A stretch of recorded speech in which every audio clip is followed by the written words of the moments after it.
Hi everyone, and welcome to the final unit of Educational Psychology 2. Wow, it's been an amazing journey, or for me it's been an amazing journey. I hope for you too as well. I know it's been quite difficult for some of us and it has been a huge learning experience, but I do hope that you've got a lot out of it.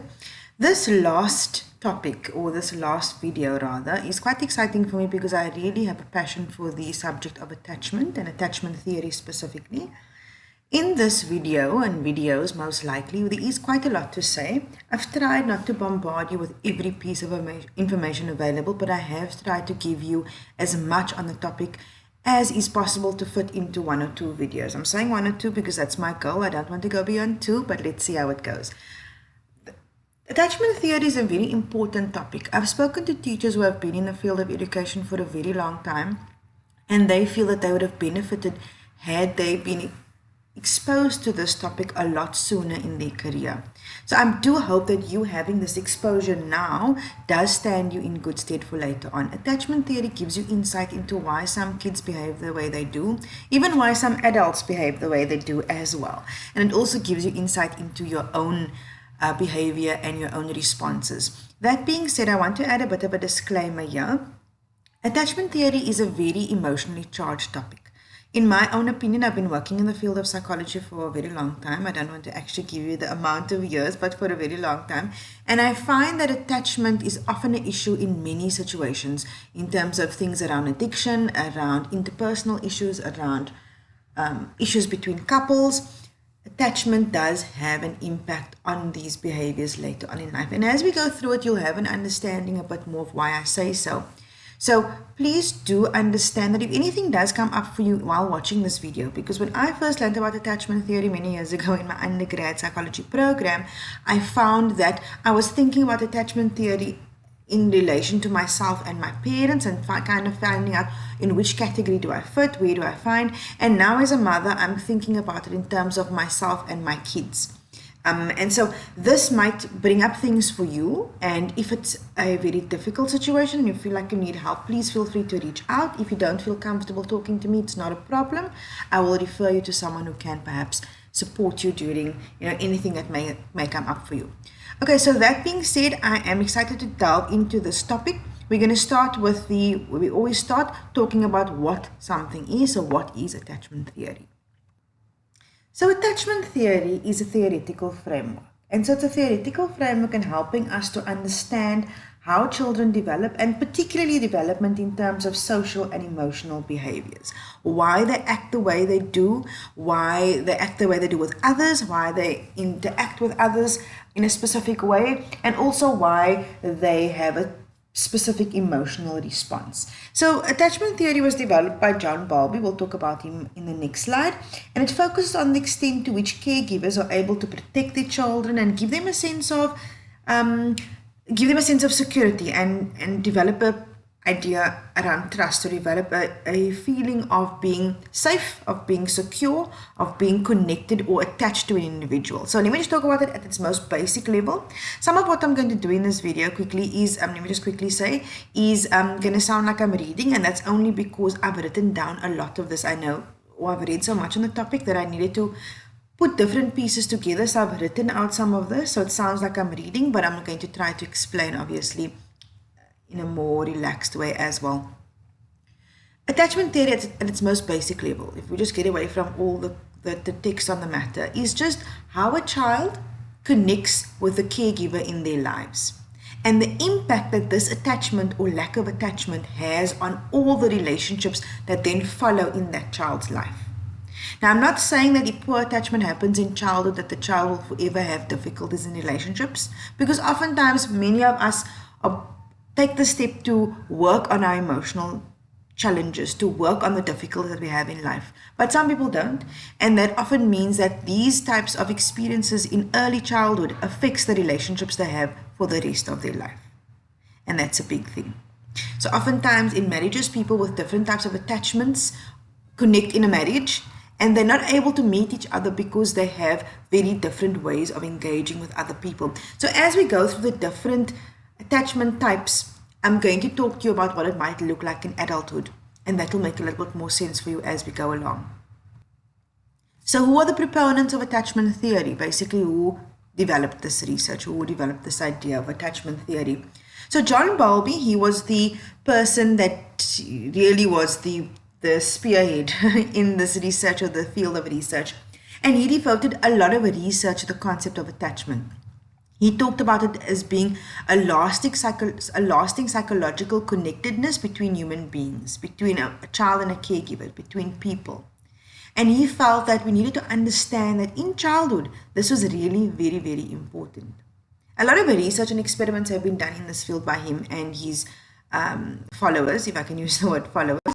And he made extremely important points. Some of the research is available on YouTube. So I have on your module, or on the unit in your module, I have included an example from YouTube. Now, there are many others that you can go have a look at, but that one particularly will speak to a lot of what I'm speaking to in this video. So I would like you to have a look at that.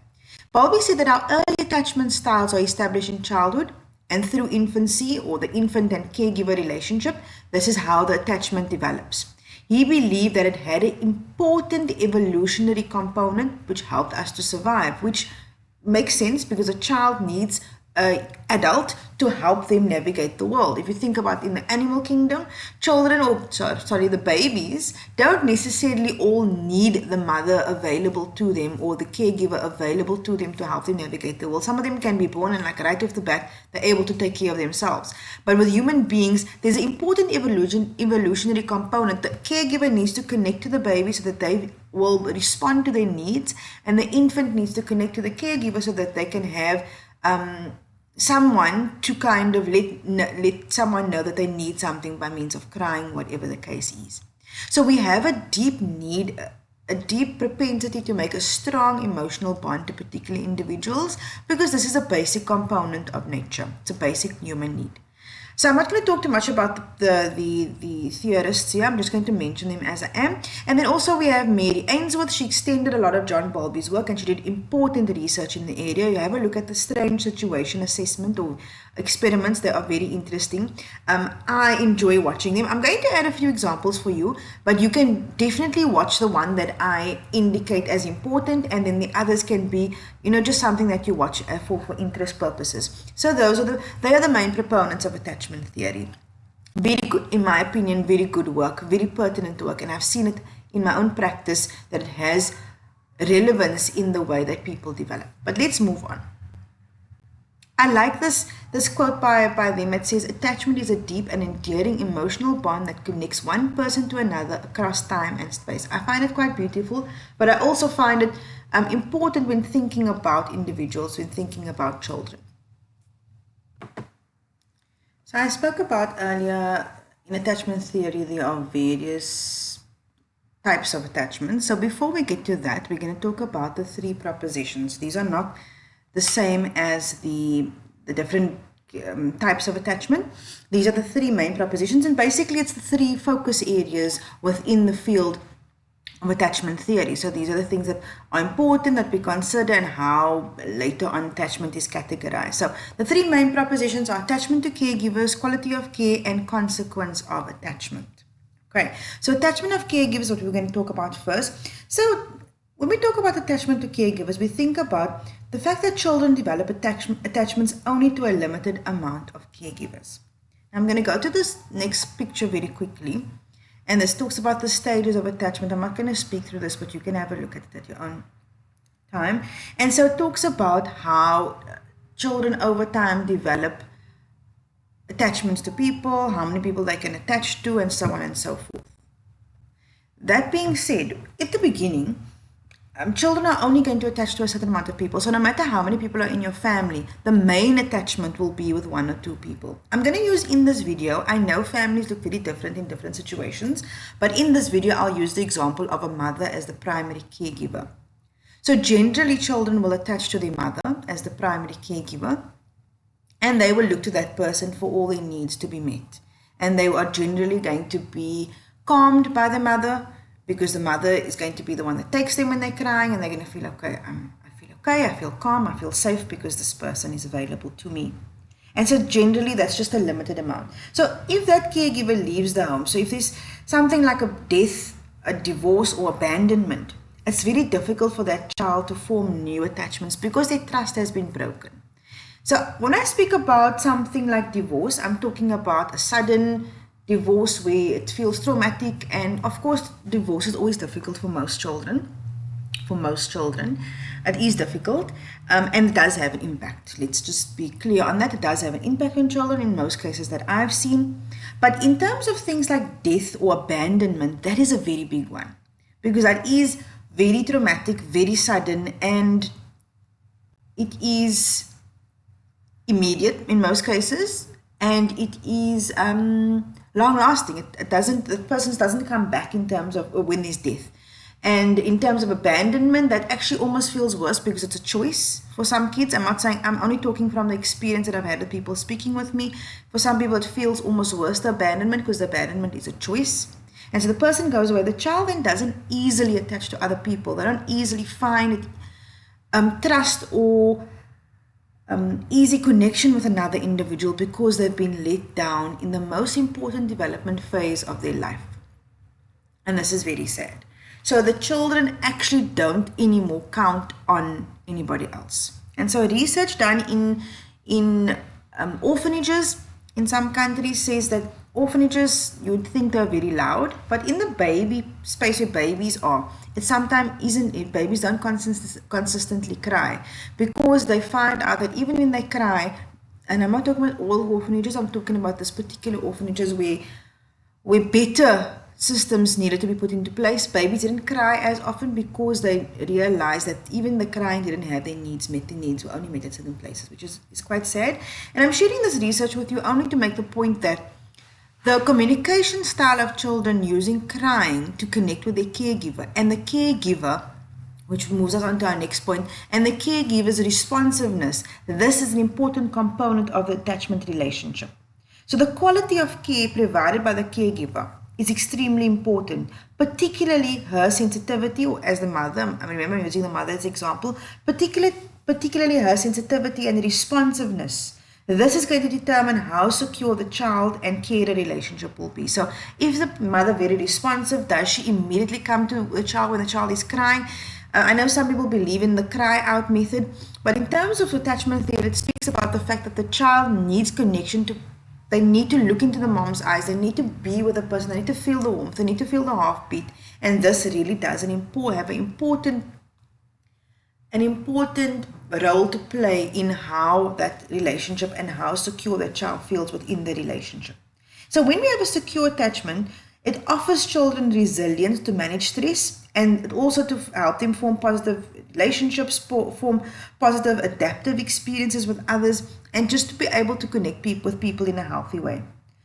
In opposition to that, or in contrast, insecure attachments, this now increases the risk of later social and interpersonal emotional difficulties, and there's lots of problems. So problems around self-regulation, problems around, especially in infancy, so self-regulation and toddlerhood and all of that, it's difficult for them to regulate their behavior. It's difficult for them to understand how to respond in specific situations. And in school life, they're unable to really make good connections with their peers, within their social groups. They don't know how to react with others. And this has an effect then on the peer relationship. Often they can be the victims of bullying, or they can be the bullies themselves. It's unhealthy relationships happening here. And then there's something called, especially in middle childhood, which is the area that we focus on, there is oftentimes peer rejection, because the peers pick up that this child isn't able to connect with them in the same way. Also, for example, with kids, just as an example, kids that have difficulty with hearing. That is why it's always important, let me say this now,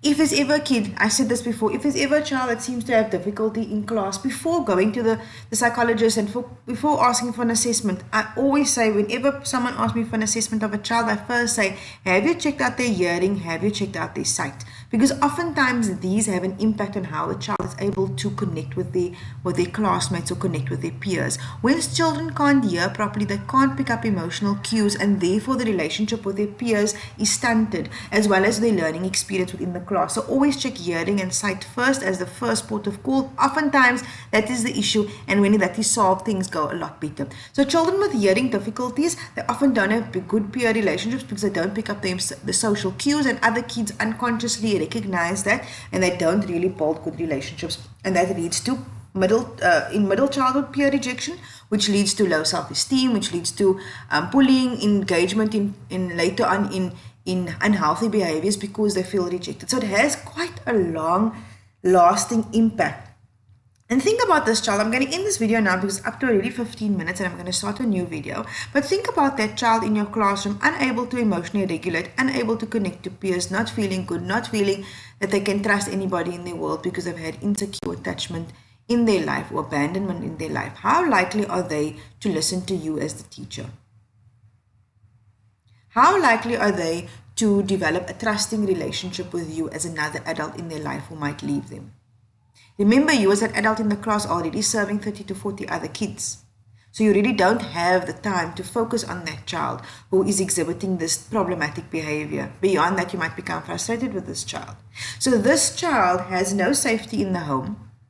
And oftentimes you ask, why does this child seem to have, quote unquote, I've heard people say this, bad luck?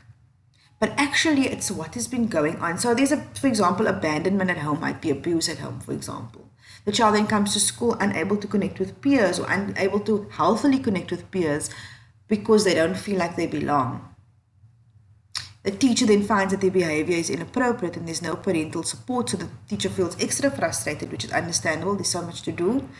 So this child is kind of rejected in every space of life. And how likely is that child then to find, for example, belonging in a gang or find belonging in an unhealthy romantic relationship as they get older? So all of these things have connections. Okay, so let me stop here because I don't want this one to go on too long, and we're going to move on to the last area, which is the consequence of attachment.